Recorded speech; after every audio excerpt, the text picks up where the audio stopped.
Oh, okay. Chris back here today with Congressman Mo Brooks, who's kind enough to give me some of his time. The last time we talked, seemed like the trend lines in the election was going towards Kamala Harris, and now maybe they've changed. We'll see what the congressman thinks about it. Congressman, how are you, sir? I'm doing great today. How about you, Chris?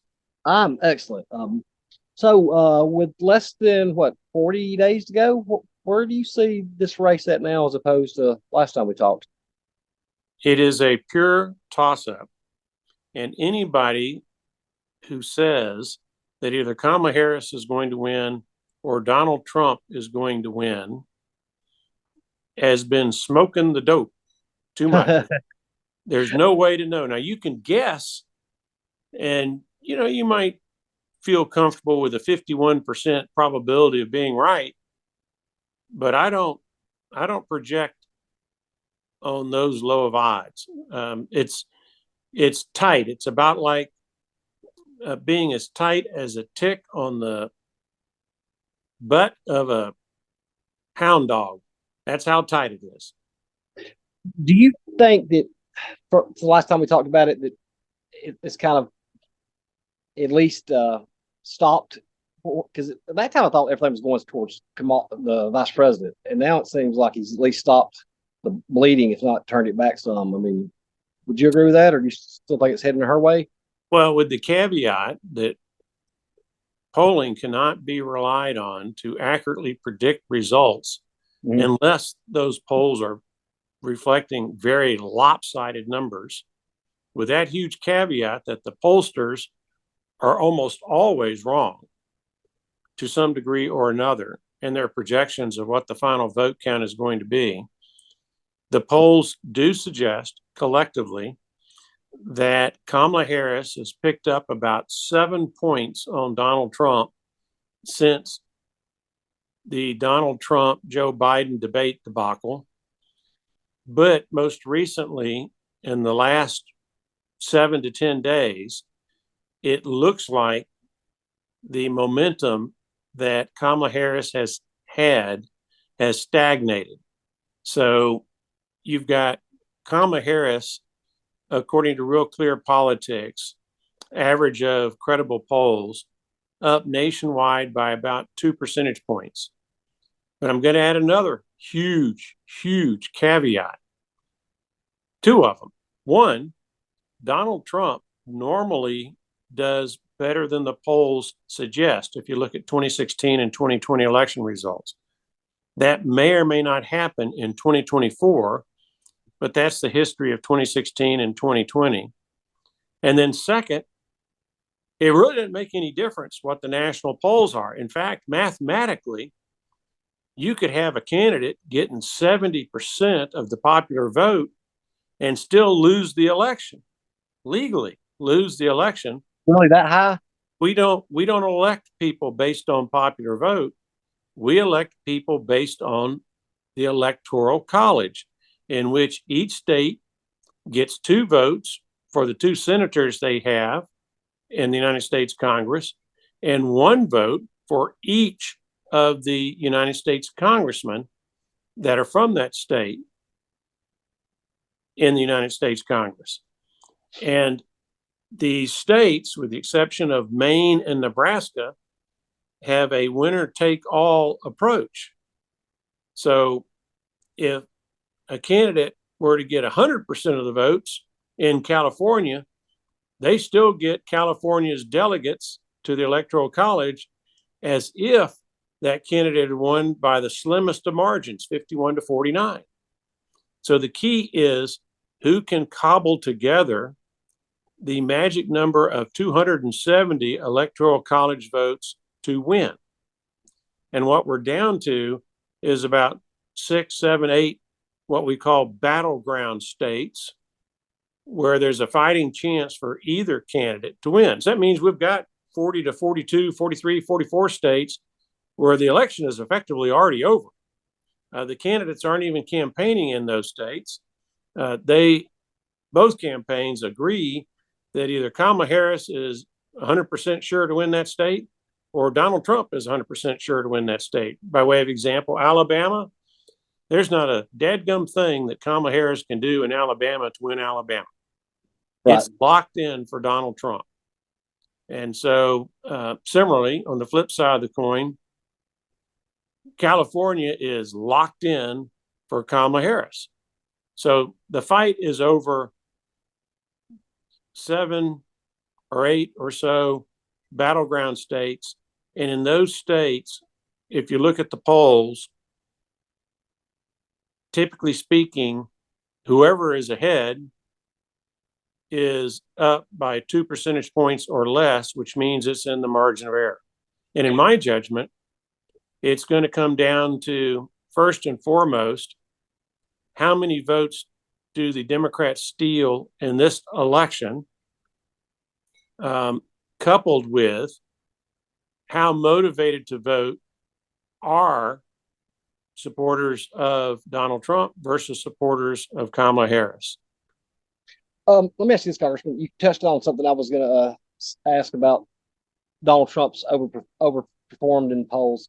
We've also seen that as we get closer to election, voters start to move towards him, a small shift. Do you think that's going to happen, or is it just something we'll just have to wait and see, like the overperforming? We will have to wait and see. And the reason we will have to wait and see is because 2024 is very unlike 2016, by way of example. In 2016, Donald Trump's reputation was still soft. Mm-hmm. And so tens of millions or hundreds of millions of dollars in media buys could affect the perception of Donald Trump in the eyes of voters. And it did in 2016. So Donald Trump was on the upswing all the way through Election Day. Now Donald Trump's reputation is hard baked. People know it pretty much inside and out. Mm-hmm. They know that he is a man of despicable character, but they also prefer his philosophy of government over the philosophy of government of Marxist Kamala Harris. And so you've got very, very few voters who have a potential change in their opinions about Donald Trump. And it's going to come down to, assuming everything is honest, which it's not, it's going to come down to the public policy issues where, if that's the focus, Donald Trump will win, or Donald Trump's abysmal personal character. And if that's the focus of voters on Election Day, Donald Trump will lose. Okay. So, a couple of questions here. I looked at, and again, I know we can't go by one poll out there, but they had a breakdown on, well, they had a couple come out that showed Donald Trump actually leading nationally, Quinnipiac and New York Times. But yeah, some had some breakdowns. I seen this the other day. They had Donald Trump. This was CNN too.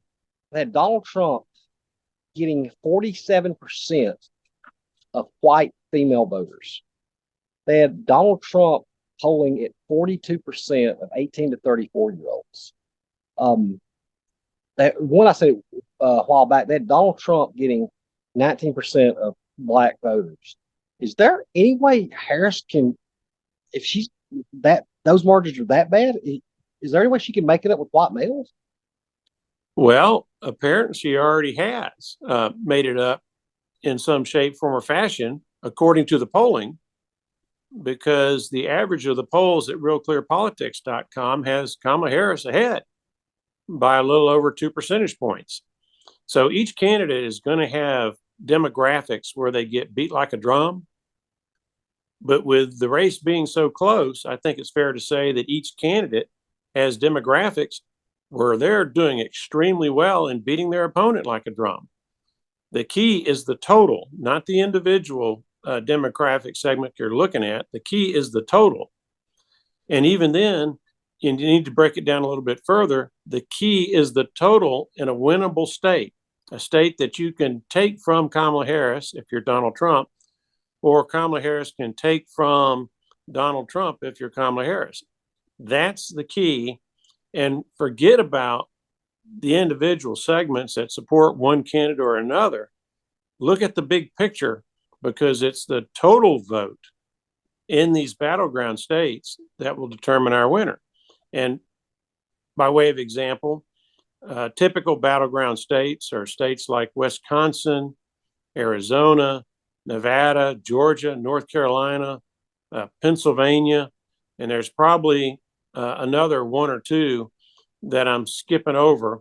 But those states are going to be Michigan's another one. Those states are going to be the ones that determine who the next president of the United States are. Okay, let me ask you this, Congressman. It looks like some things, if it holds going in Trump's favor, because I looked at this, he had like a 12, 15-point lead over her on who they trusted to do with the economy, as well as inflation, immigration, and foreign policy. As we go closer, is that going to start paying more of an issue with the voters? Well, the voters, I think, to a large degree, are already aware of the public policy differences between Donald Trump and Kamala Harris. And again, if that is their focus on election day, and if they believe in liberty and freedom, if they believe in border security, then Donald Trump would win handily. The problem with Donald Trump and the problem with Republicans generally is we have chosen to nominate a man who has not only proven himself to be dishonest, but to have overall despicable character, and worse yet, he's a convicted felon. If we had nominated someone like Nikki Haley or Ron DeSantis, who did not have those intense character flaws that motivate people to vote for a Democrat despite the public policy positions of the Republican Party, we'd be beating Kamala Harris handily. But I believe that we are handicapped by our nominee, permitting the Democrats to focus on our nominee's character rather than the public policy issues that we want them to focus on. So you think the base or the people, you think the people, I guess MAGA people would be the best way to describe it, would they still be as motivated to come out and vote for a Nikki Haley as opposed to a Donald Trump? The MAGA people are going to vote for Donald Trump overwhelmingly. You'll have a few conservatives that just can't stomach the idea of a convicted felon in the White House, or who, for other reasons, cannot stand Donald Trump. By way of example, Donald Trump says things off the cuff that are kind of cute and maybe gets a few chuckles at the time he says them, but which alienate people that we would normally get. Right. John McCain and his family and people like John McCain. Donald Trump went out of his way to insult people who had served our country, been captured, and were POWs, prisoners of war. Donald Trump went out of his way to insult Republicans like Dick Cheney, Liz Cheney, Congressman Adam Kinzinger, and others. And normal politicians don't go out of the way to insult people who are in your base vote. Now, that vote in a Republican primary obviously was not significant because Donald Trump won the Republican primaries overwhelmingly. But that vote in a very, very close general election might be the vote you need, but because of your having lost it, it's cost America, Donald Trump, and burdened America with a Marxist. So these battleground states, I'm sure you've looked at these too. When you look at I'm going to draw a blank on the names. So I was Arizona, the Senate race there, the one in Michigan. Casey's got a good week. The Democrats have a lead over their Republican challenger, but Donald Trump is running stronger than they are. Why is he running so far ahead of the ticket? Because of the quality of the Democrat candidate and the quality of the Republican candidate. Even with Ted, because Ted Cruz is in a tough race. I think with Senator Scott in Florida is as well. Ted Cruz and Senator Scott in Florida over the years have built up some negatives because of votes that they've cast or because of personality quirks that voters don't like. At the same time, a lot of these Democrats win their elections based on personal likability. Mm-hmm. Okay. Or because voters are not that familiar with these Democrats' public policy positions. A lot of Democrats, to the surprise of no one, will masquerade as a moderate or even a conservative during election cycles and can get away with it and win on their charismatic personalities. Kamala Harris, her public policy positions are pretty baked in. And it's hard for Kamala Harris to shed those public policy positions and pretend she's something different, which is something that a normal Democrat running for the Senate or running for the House might be able to do because the media scrutiny has not been as much as it has been on Kamala Harris and her public policy positions. Speaking of kind of an isolated state, North Carolina, do you think that this kind of the guy's running as a Republican nominee, he could actually cost Donald Trump that state with the stuff that's come out about him? I mean, he's polling like 41%. It definitely will affect the Donald Trump Kamala Harris race, but I do not know if it will affect the race enough to actually change it from a Republican state to a Democrat state. But when the Republicans nominate somebody on a spur of the moment who has not been properly vetted, gosh, if that candidate has done anything wrong in the history of their lives, somehow or another, the Democrats find out about it, they hold on to it, and then they blow it up in September or October, right before the election. And that's what they've done in this instance. Yeah. We was talking about a while ago, the Wisconsin, Pennsylvania, and Michigan. From the election cycles from 1988 or forward until Trump ran again, they went pretty solid blue. Did they move back to move battleground states because the Democrats have went so far left that middle America is not able to relate to them anymore? Well, they're pretty solidly blue now, the states that you just mentioned, not necessarily at the presidential level, but at the legislative level or statewide lesser office level. Okay. So Michigan is blue.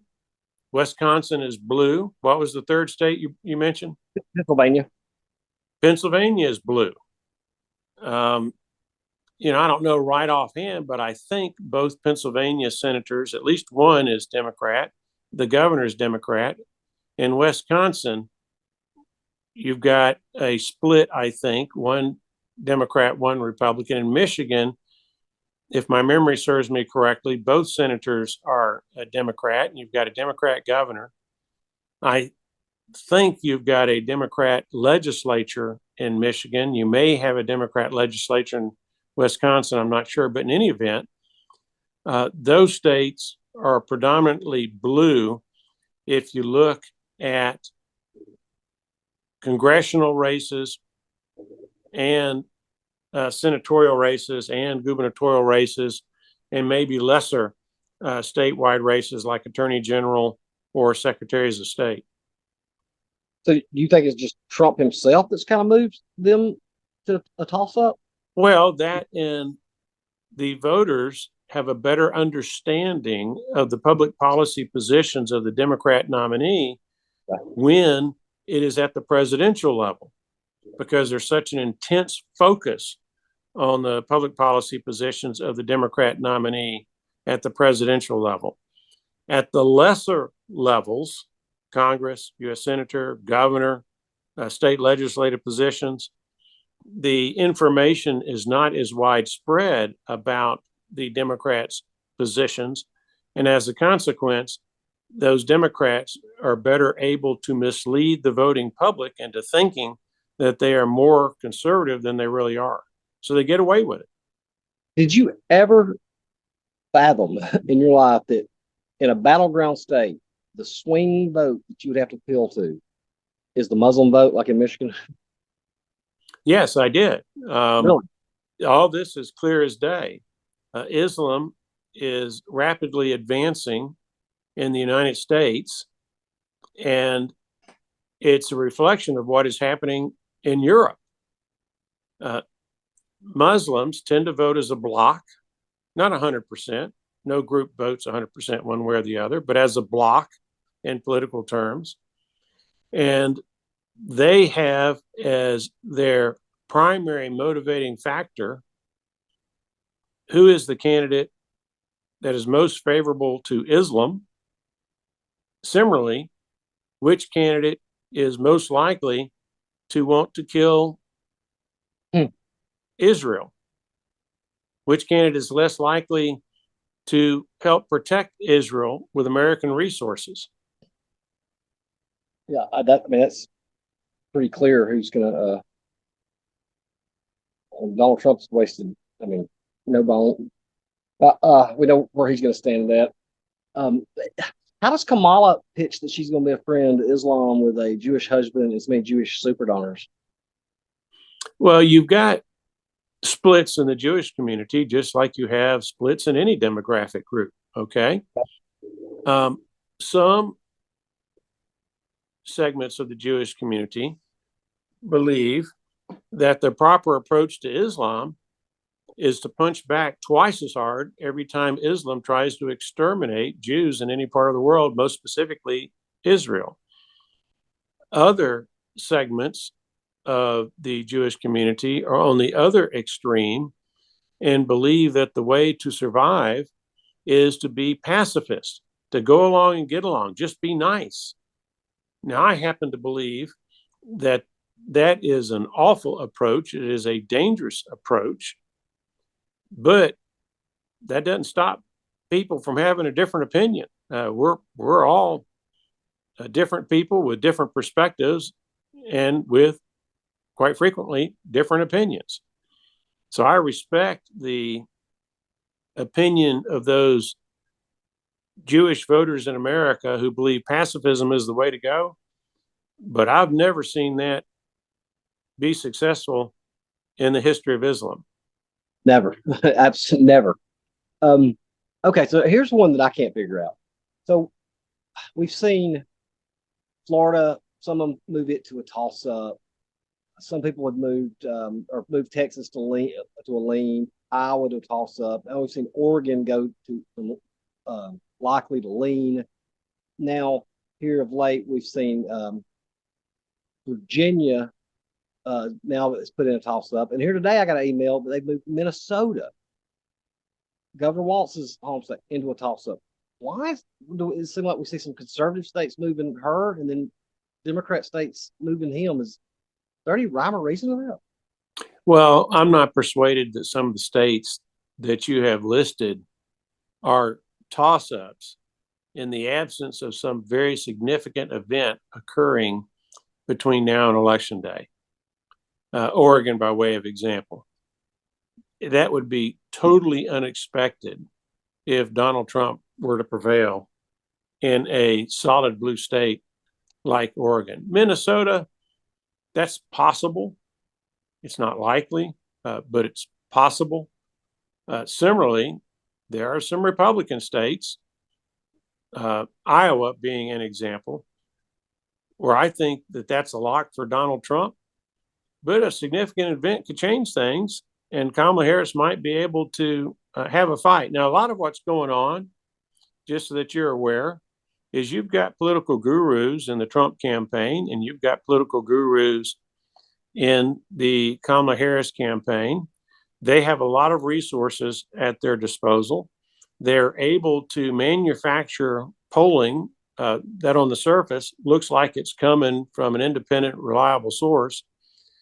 And it is a common tactic in campaigns to pay for polls that will make a state look like it's in play when it's not, but in an effort to force your opposition to divert resources from real battleground states to states that not are in play, but because you've got this polling that's been purchased, it might cause the state to appear soft and cause say, Kamala Harris or Donald Trump's team to become squeamish and divert resources to those states in order to lock them down, which means less resources that can be used in the real battleground states. So you've got this political strategy behind the scenes where you're trying to get your opponent to divert resources where they are wasted because they do not affect the outcome, thereby giving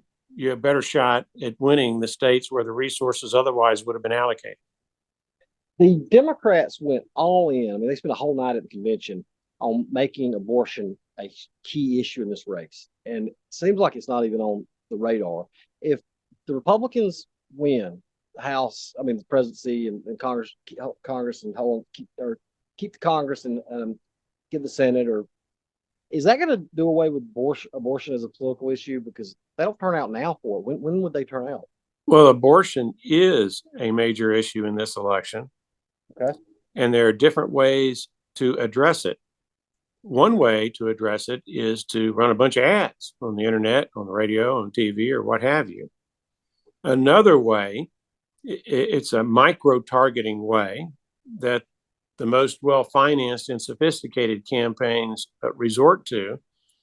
They survey the entire voting population of a state to determine where a person is on abortion and how likely that one issue is to motivate that voter to vote one way or the other.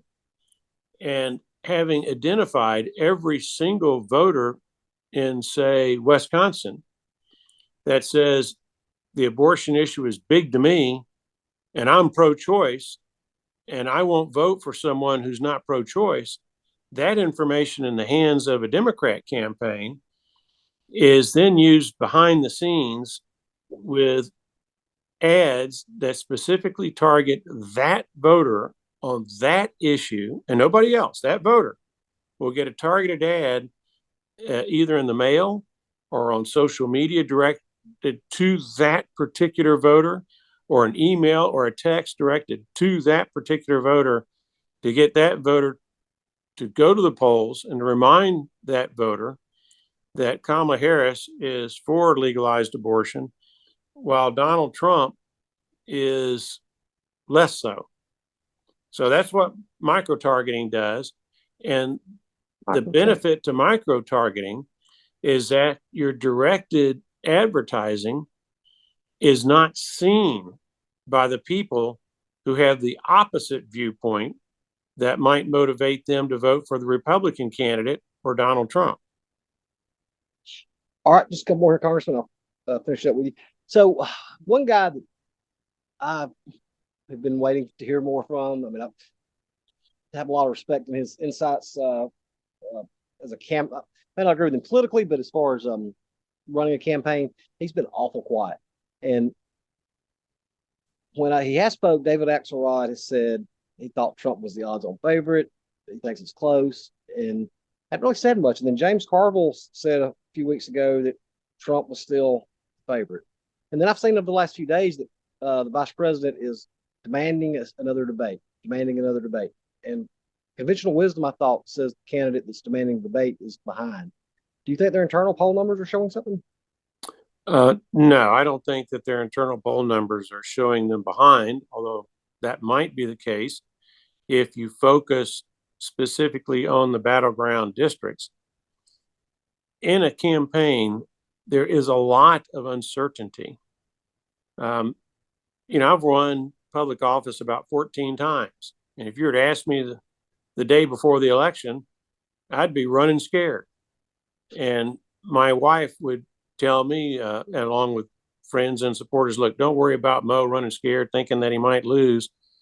In our elections, there's only one person who believes that way, and it's always Mo. And that's the way campaigns are, okay? They are always running scared until the election is over with, and they try to use every weapon that they believe is beneficial to them to either gain the lead if they're behind or to increase the lead if they're ahead.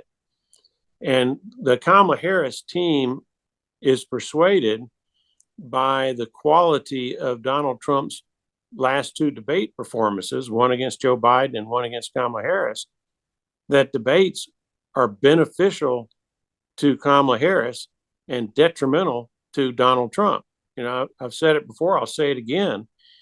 The worst strategic error, the biggest mistake, perhaps in the history of presidential politics, was Donald Trump's decision to debate Joe Biden, with Joe Biden and the Democrats having enough time to get somebody else. Donald Trump would be in a landslide position right now, but for his having beat Joe Biden badly in a debate in June. Donald Trump would have been wise to have waited to do the same thing in September or October, particularly since you have, with a September or October debate, another 2 to 3 months of Joe Biden's mental decline. You know, the debacle for Joe Biden in June was the best debate he was ever going to have. Right. Because, you know, he's deteriorating because of age. And I don't know what the Trump campaign was thinking in allowing the Democrats to push that debate so early, thereby giving the Democrats the time needed to switch horses and go with Kamala Harris.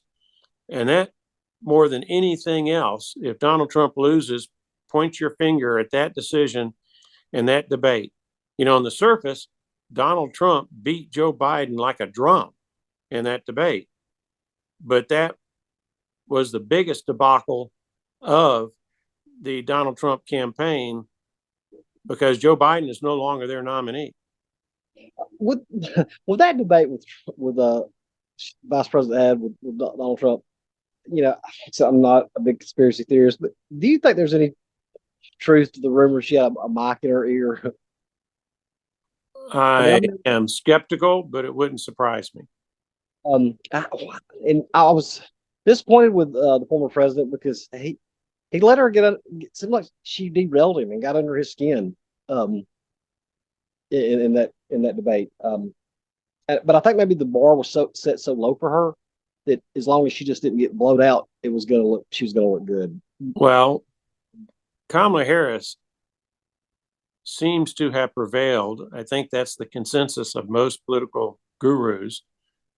But a big part of that is because of the way in which Donald Trump reacted, and also because Donald Trump has had a decline in his mental acumen and emotional stability from, say, 2016, when he was 6 years younger. And so it was easier to get under the skin of Donald Trump because he was more emotionally sensitive to what Kamala Harris was doing. And he did not have the mental discipline to understand what Kamala Harris was doing and refused to step in the trap that had been set by Kamala Harris and her campaign. And a lot of that has to do with his age. Now, don't get me wrong, Donald Trump's light years sharper than Joe Biden, but he's not as sharp as he was 8 years ago. And unfortunately, that typically is the case with everybody as they get older. Okay, two more here, I think. No, wrap it up for you. So we've seen that oh yeah. So I was reading this thing today before we got on, and I've talked to this about people before. There's what they call the Trump voter that lies to the pollster, lies to their family because they're embarrassed voting for him. And then after January 6th, is there even more of this Trump voter that lies, or are they gone? Or do you think that's still a possibility that they're lying to pollsters and saying they're voting for Harris, they're going to vote for Trump? There's no way to know. All we know is from past history, Donald Trump has outperformed the consensus polling in both 2016 and in 2020. Why is a debatable question. Is it the people that the pollsters are picking to interview? Is that where the problem is? Is that a methodology error? Is it people who support Donald Trump but don't want it known that they're supporting Donald Trump because of the image that that voter may get that the voter doesn't want, or the retaliation that voter may suffer from that the voter does not want to suffer from. I don't know the reasoning, and there's probably multiple factors that have contributed, but there's no question but that Donald Trump outperformed consensus polls in both 2016 and 2020 for whatever reason. And if he's able to do that again in 2024, he's in better shape than a lot of political gurus think. So, as we sit right here in late September, the vice president is leading Donald Trump. Of course, she's not doing as well as Hillary or Biden is as far as their numbers, and he's actually doing better. And I know we can't depend on polls, and his approval ratings are, if that says anything, are better than what they've been in the past. If you're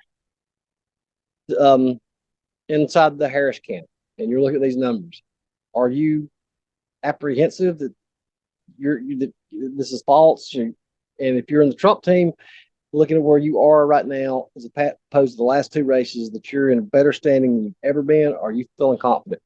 Okay, you're asking about me.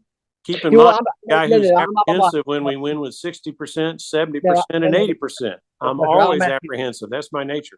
That's right. I'm asking, like, if you're like if you're looking at this, if you're inside the Harris team and you're looking at this campaign and you're looking at these numbers, as opposed to if you're the campaign manager for the Trump team and you're looking at these numbers. Well, yeah. Keep in mind my original comments. This is too close to call. Okay. It's as close as a tick on the rear end of a hound dog. Okay. Mm-hmm. This can go either way depending on what unfolds over the next month and a half. And do you think this has the capability, or maybe if it plays out the way it's going, the closest race we've ever seen? No, we've had lots of close races over history. By way of example, 2000 with George Bush versus Al Gore. Yeah. Okay, so this will be close. It has a possibility of being the closest, but it's going to be pretty tough to be the closest. Another example, I think it was in the 1880s, where we had a race that wasn't settled for about 5 or 6 months. After Harrison Cleveland? I don't remember the candidates' names. It might be Garfield, but it's okay. One of those groups of people. And some deals were cut that ultimately resulted in the Electoral College voting for the individual who was ultimately elected. And heck, if you want to go back to Andy Jackson, and I think it was 1824. 1824 with him. He got more votes than anybody else, but he wasn't sworn in as president until 4 years later. The Electoral College chose not to go with Andy Jackson, even though he got more votes than any other candidate. The Electoral College chose to go with somebody different. The race you just previously, could that possibly been the 76 race where they sent in two sets of electorals and Samuel Tilden needed 1 vote, Rutherford B. Hayes needed 20, and he got all the votes to end Reconstruction in the South? It could be that that was the vote. It was in around 1880, give or take an election cycle. So that'd make it either 76, 80, or 84. Okay. So last one, and I'll let you go. Sorry, I keep this long. It seems like Harris has a lot more money than the former president. Do you think he's gonna isolate the states that he's going to go all in on, or is he still going to keep trying to spread this out?